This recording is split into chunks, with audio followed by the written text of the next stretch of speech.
Assalamualaikum warahmatullahi wabarakatuh. Selamat pagi, rekan-rekan mahasiswa.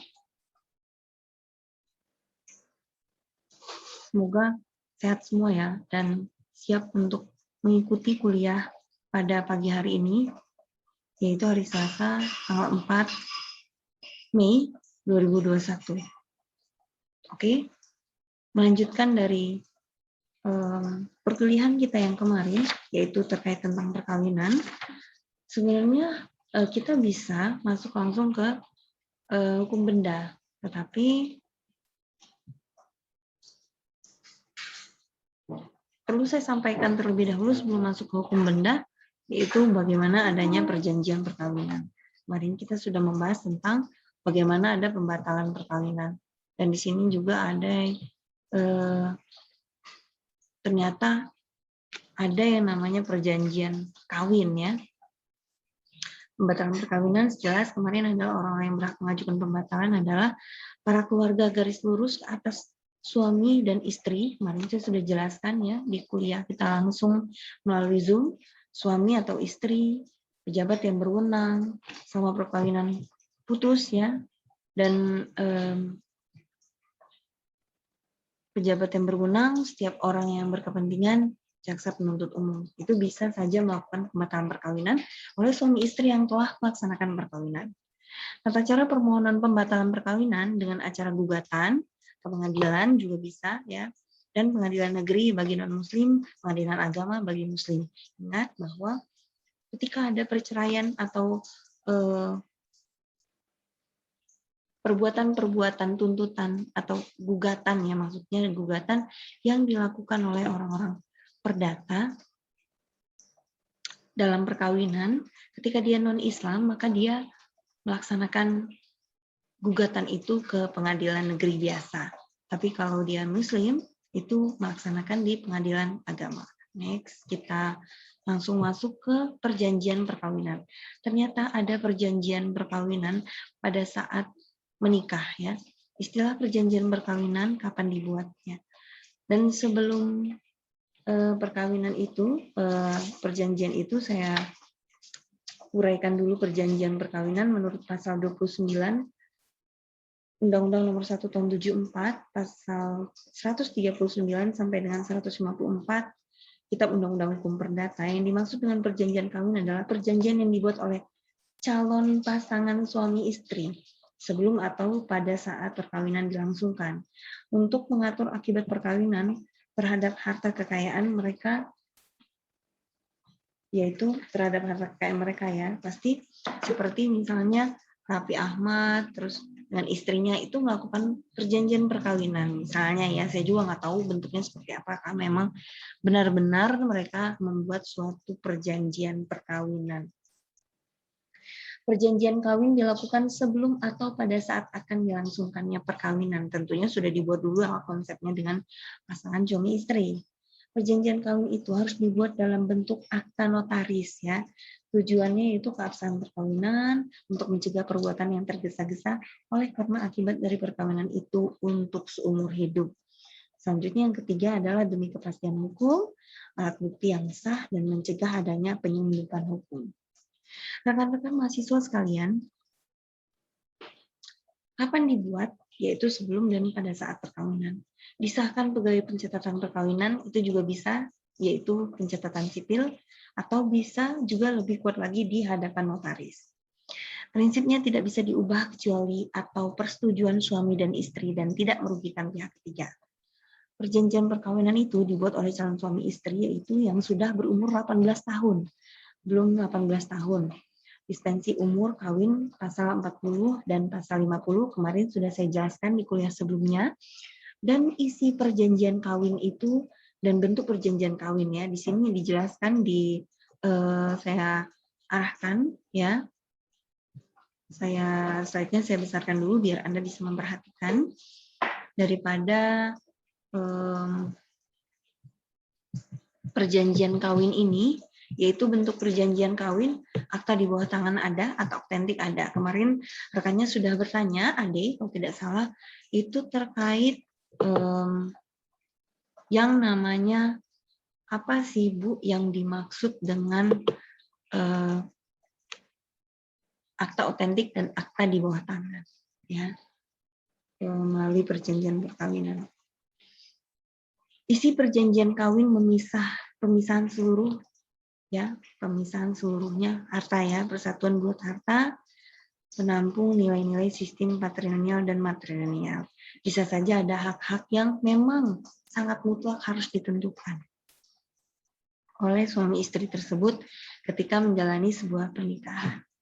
Lanjut ke slide selanjutnya, rekan-rekan mahasiswa. Perjanjian kawin, prinsip harta benda perkawinan menurut Kitab Undang-Undang Hukum Perdata Persatuan Bulat Harta Perkawinan dengan behor atas harta dijalankan oleh suami.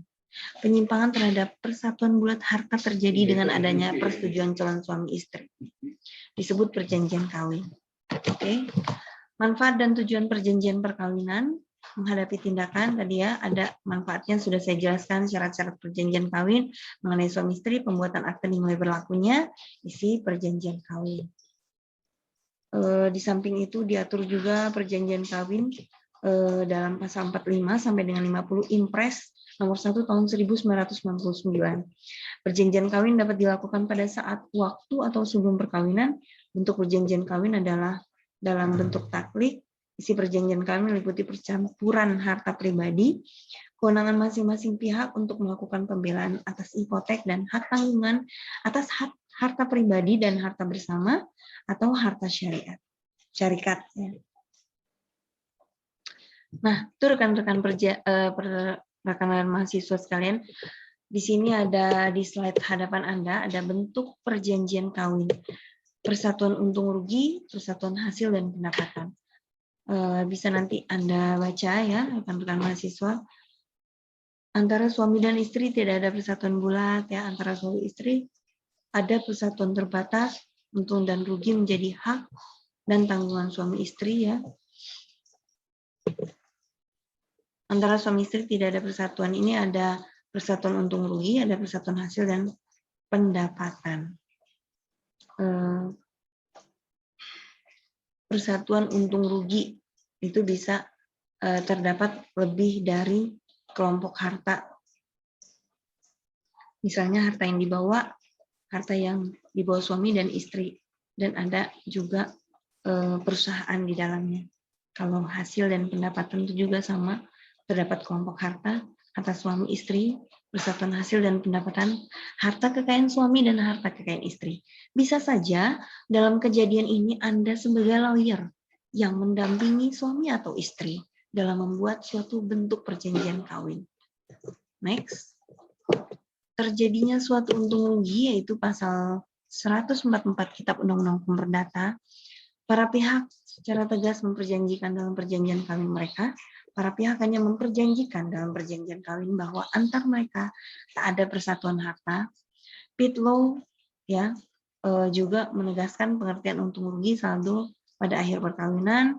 Keuntungan berupa semua aktiva dan kerugian adalah pasifa atas harta persatuan, ya. Jadi Anda bisa baca slide ini. Saya next saja karena kita ada pendapat ahli, yaitu keuntungan adalah setiap bertambahnya kekayaan sepanjang perkawinan. Kerugian adalah tiap berkurangnya kekayaan, ya. Laba dapat dikurangi dari pengeluaran-pengeluaran, saldo. Terus kesimpulan di sini, akibat persatuan untung dan rugi adalah bahwa semua keuntungan yang diperoleh pada semua kerugian dan identitas sepanjang perkawinan menjadi bagian dan beban suami dan istri. Menurut perbandingan yang sama besarnya, dengan demikian dalam satu untung dan rugi ada persatuan yang terbatas, yaitu bahwa hanya untung dan rugi bersama istri dan suaminya. Nah, kemarin kita sempat membahas tentang akibat perkawinan, adanya hak dan kewajiban suami istri, harta benda perkawinan, kedudukan anak, hubungan antara orang tua dengan anak. Akibat perkawinan merupakan konsekuensi yuridis atau merupakan hubungan perikatan, menimbulkan hak dan kewajiban. Jadi tidak ada janji sebenarnya di kedua orang yang menikah, tetapi mereka terikat dalam suatu hubungan perkawinan dan bertanggung jawab sepenuhnya atas tugas masing-masing. Menimbulkan hak dan kewajiban yang ditentukan oleh Undang-Undang Penyimpangan dapat dilakukan melalui perjanjian perkawinan khusus terhadap harta benda perkawinan. Hak dan kewajiban suami istri ya. Di sini ada hak dan kewajiban suami istri. Anda bisa baca slide-nya.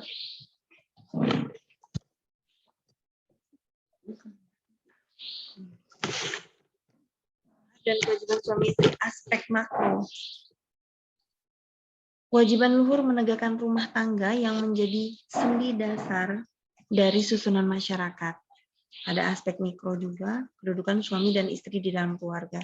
Kedudukan suami dan istri keluarga, di situ ada prinsip kedudukan istri seimbang dengan kedudukan suami, prinsip masing-masing suami istri cakap melakukan perbuatan hukum, pasal 31 ayat 2 Undang-Undang Nomor 1 Tahun 74, prinsip suami sebagai kepala keluarga dan istri sebagai ibu rumah tangga, pasal 31 ayat 3 Undang-Undang Nomor 1 Tahun 74. Di buku itu dijelaskan di halaman 73, Anda bisa melihat di sana, dan di pasal 103 Kitab Undang-Undang Hukum Perdata juga diatur tentang hak dan kewajiban suami istri ya. Di situ suami adalah kepala rumah tangga, suami harus membantu istri, suami harus mengurus harta bawaan istri, suami harus mengurus harta seperti bapak rumah tangga yang baik, suami tidak boleh membebankan memiliki harta benda suami. Hubungan suami dan istri ya, di sini bisa dibaca di slide. Sama seperti apa yang saya uraikan tadi, saling cinta, mencintai, hormati, melindungi, mengatur urusan rumah tangga. Suami dan istri mempunyai kediaman yang tetap, suami istri melalaikan. Jika suami istri melalaikan, masing-masing dapat mengajukan gugatan. Cakupan materi harta benda perkawinan, di situ sebenarnya nanti Anda bisa baca ya, kita masuk ke bagaimana kewajiban antara orang tua dan anak, yaitu pasal 45 sampai dengan 49 nomor 1 tahun 74. Penafsiran hukum harta benda perkawinan. Situ ya. Kita masuk ke putusnya perkawinan ya.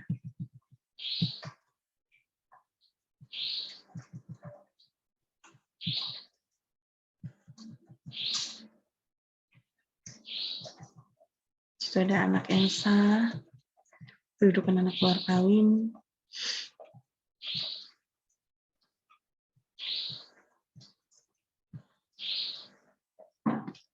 ini ada anak penyangkalan zina. Anda bisa lihat ya, kedudukan anak angkat. Bagaimana kedudukannya? Anda bisa lihat dari segi Islami ada dan berkata. Mungkin asal usul anak ya.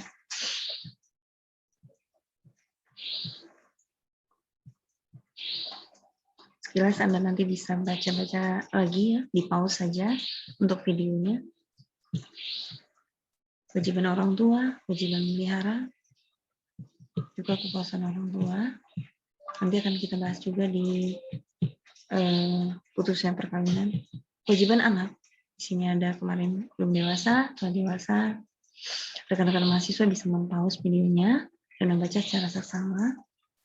Ruang lingkup putusnya perkawinan. Nah, ini putusnya perkawinan di bab 7 di halaman 76. Rekan-rekan mahasiswa, di situ ada pasal 38 sampai dengan 41, nomor 1 tahun 74.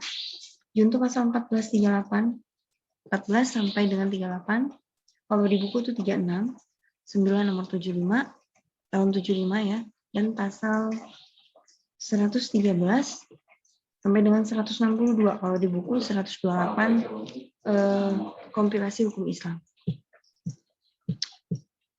Dan karena kematian ya, ada kematian salah satu keduanya ya, jadi putusnya perkawinan itu ada 3, yaitu karena kematian dari salah satu keduanya, karena perceraian, atas putusnya pengadilan. Saya kemarin sempat ada sedikit komitmen dengan Anda untuk dapat menyajikan slide ya, ruang lingkup putusnya perkawinan. Oke, rekan-rekan mahasiswa masih memperhatikan kuliah dari saya ya melalui video YouTube. Semoga teman-teman masih memperhatikan.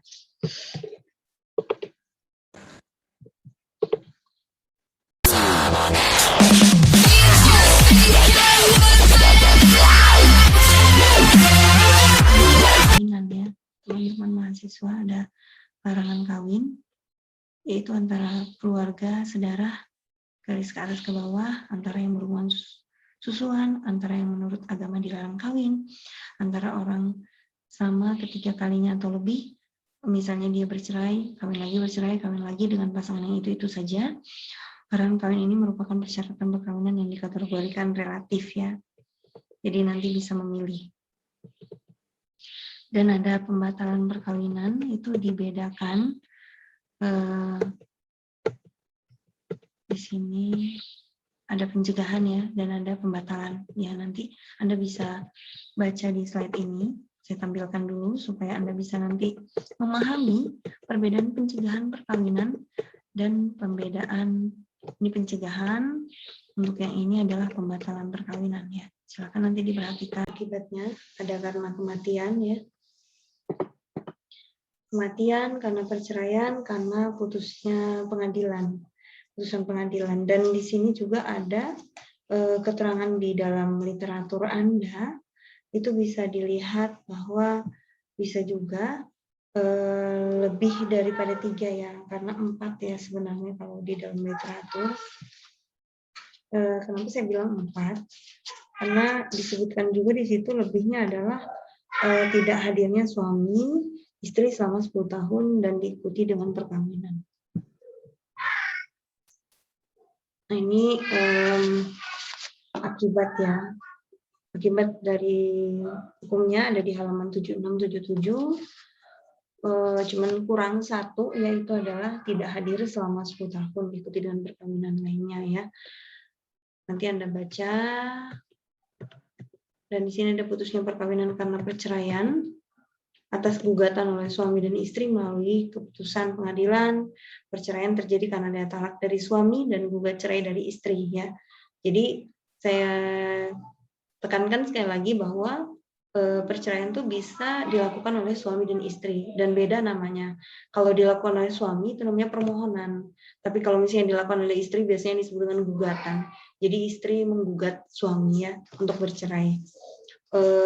Dengan talak kalau suami dengan talak, istri dengan gugat ya. Itu di dalam Islam ya. Lanjut ke alasan putusnya perkawinan. Jadi perkawinan itu tidak boleh, tidak ada alasannya. Harus ada alasan kenapa harus bercerai atau putus ya. Salah satu pihak berbuat zina, salah satu pihak meninggalkan pihak lain selama 2 tahun, salah satu pihak mendapat hukuman penjara selama 5 tahun. Jadi kalau misalnya kurang dari 5 tahun itu tidak bisa menjadi alasan. Dan salah satu pihak melakukan keaman ya, jadi keakaman dan penganiayaan berat membahayakan pihak lain, baik itu istri maupun suami. Salah satu pihak mendapat cacat badan atau penyakit akibatnya tidak dapat menjalankan kewajibannya sebagai suami atau istri. Lalu selanjutnya antara suami dan istri terus-menerus terjadi perselisihan dan pertengkaran dan tidak ada harapan akan hidup rukun lagi sebagai suami istri. Ditambah dengan di literatur halaman 78 suami melanggar taklik talak, ditambah lagi dengan yang ke-8 peralihan agama atau murtad menyebabkan ketidakrukunan dalam rumah tangga. Jadi kalau murtad itu bisa juga menjadi alasan perceraian. Nah, ini yang warnanya hijau-hijau ini tambahannya. Nah, ini ada acara perceraian di pengadilan negeri bagi non-muslim, yaitu prosedur gugat cerainya, yaitu dengan lisan tertulis disertai dengan surat keterangan tempat tinggal dari kelurahan, lalu persidangan perceraian, tahapan persidangan pengadilan, putusan perceraian. Itu laporannya ke pencatatan sipil, mendapatkan kutipan buku pendaftaran perceraian, eksekusi mengenai harta benda perkawinan. Dilanjutkan dengan pengadilan agama, beda dengan pengadilan negeri, kalau misalnya perceraian yang dilakukan oleh bagi muslim adalah izin talak dari suami atau gugat cerai dari istri ya. Lalu ada talak raj'i, bain sugra ya. Rekan-rekan bisa melihat itu di halaman 77. ada raj'i, ada talak bain, subro adalah talak yang tidak boleh dirujuk tapi boleh akad nikah baru dengan bekas suami meskipun dalam iddah. Talak bain kubro adalah talak yang terjadi untuk kedua kalinya. Talak suni ya, yaitu yang dibolehkan atau talak dijatuhkan kepada istri yang sedang suci. Talak bid'i adalah talak yang dilarang, yaitu talak yang dijatuhkan pada saat istri dalam keadaan suci tapi sudah dicampuri dalam waktu suci. Nah, itu nanti Anda bisa membaca di literatur, ada penjelasan talak raj'i, talak bain kubro, talak suni, dan talak bi'i. Biasanya yang sering keluar itu adalah terjadi perceraian ba'da dukhul ya.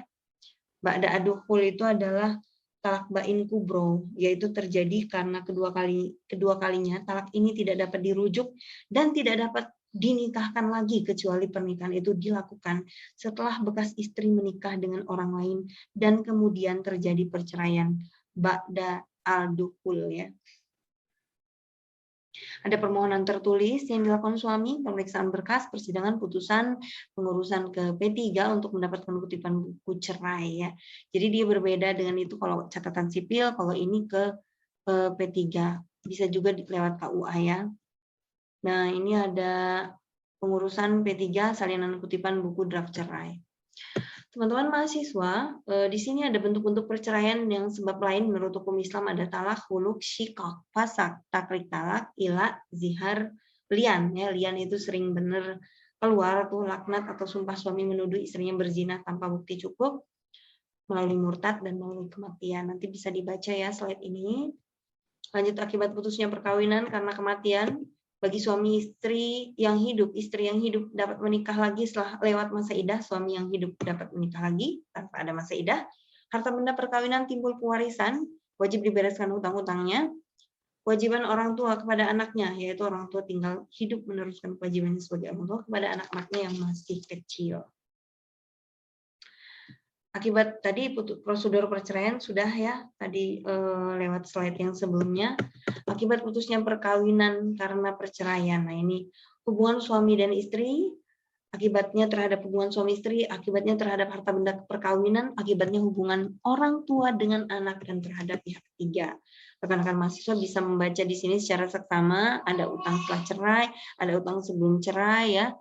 Hubungan orang tua dengan anak, kalau hutang setelah cerai itu menjadi hutang pribadi, kalau hutang sebelum cerai itu pribadi tanggung jawab pribadi dan utang bersama tanggung jawab bersama. Hubungan orang tua dengan anak hubungannya seperti tidak bercerai ya. Jadi anak yang belum atau sudah mumayyiz yang berhak atas hak dana, nanti bisa dibaca slide ini rekan-rekan mahasiswa. Akibat putusnya perkawinan yaitu atas putusan pengadilan terhadap anak, hak suami istri bertingkat baik terhadap pihak ketiga. Di sini tetap sebagai anak sah ya untuk yang terhadap anak. Hak suami istri beretikat baik adalah ada etikat subjektif, tidak ada etikat baik perkawinan rangkap, tidak ada harta bersama, tidak ada etikat baik maka kerugian yang timbul jadi tanggung jawab dan yang beretikat baik. Ya, nanti bisa diamati, di pause saja videonya rekan-rekan mahasiswa. Perwalian dan penunjukannya terjadi saat orang tua meninggal dunia atau dicabut kekuasaan orang tua atas anak yang belum dewasa. Ini ada perwalian dan penunjukan ya. Nah, ini saya balikan lagi. Oke. Hak dan kewajiban wali, silakan nanti diamati rekan-rekan mahasiswa. Ini juga penting, tetapi memang di literatur terbatas ya. Nah, kemudian itu yang menjadi putusnya perkawinan. Rekan-rekan mahasiswa, saya minta Anda bisa mengamati slide demi slide dari pembelajaran yang saya berikan, karena itu penting dari adanya perkawinan tadi ya.